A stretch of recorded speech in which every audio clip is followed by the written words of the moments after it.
Hello everyone, তোমরা সবাই কেমন আছো? চলো একটা নতুন একটা রেসিপি তোমার সাথে শেয়ার করি।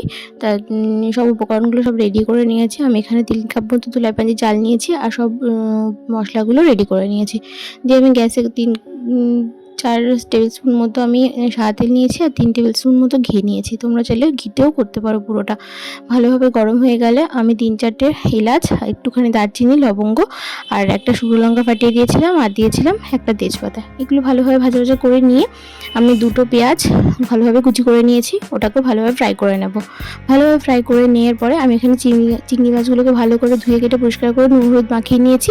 নেওয়ার পরে আমি এটাকে পেঁয়াজের মধ্যে দিয়ে ভালোভাবে ফ্রাই করে নিয়ে আমি আলাদা করে ফ্রাই করে নিই, এটার সঙ্গে একসাথেই ফ্রাই করে নিয়েছিলাম। তো আমি এখানে দেখো 2 টেবিল স্পুন মতো আদা বাটা, 6-7টা কাঁচা লঙ্কা, চেরা কাঁচা লঙ্কা দিয়ে ভালোভাবে ফ্রাই করে নেওয়ার পরে কিছু গুঁড়ো মশলা অ্যাড করে দেবো। ওই ধনে গুঁড়ো, জিরে গুঁড়ো, লঙ্কা, হলুদ একসাথে নুন দিয়ে সামান্য একটু জল দিয়ে ভালোভাবে কষিয়ে নেব।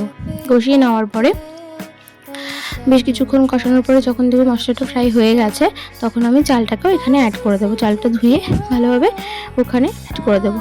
চালটার মধ্যে যেহেতু একটু জল ছিল, সেই কারণে আমি 5-10 মিনিট পর একটুখানি যখন জলটা টেনে নেবে তারপরে কাজু বাদাম কিশমিশটা অ্যাড করে 10 মিনিট ঢেকে রান্না করব।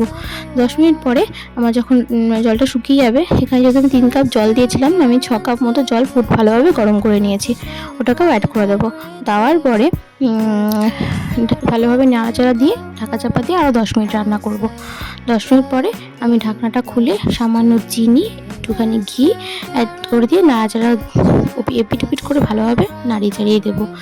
দেওয়ার পরে 10 মিনিট রাখার পরে 5 মিনিট এভাবে ঢাকা চাপা দিয়ে রান্না করে আমি এখানে দিয়ে দেবো 1 ঢাকনা মতো গোলাপ জল আর 1 চামচ মতো গরম মশলার গুঁড়ো, এটাও দিয়ে খুব ভালোভাবে এপিট ওপিট করে এপিট ওপিট বলতে খুব ভালোভাবে মিশিয়ে নিতে হবে আর কি।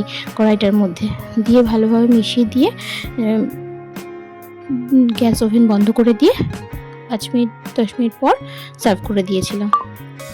দেখতে বেশ ভালোই লাগছিলো। যদি তোমাদের ভিডিওটা ভালো লেগে থাকে প্লিজ সাবস্ক্রাইব করে দিও আর ফেসবুক থেকে দেখলে ফলো করে দিও।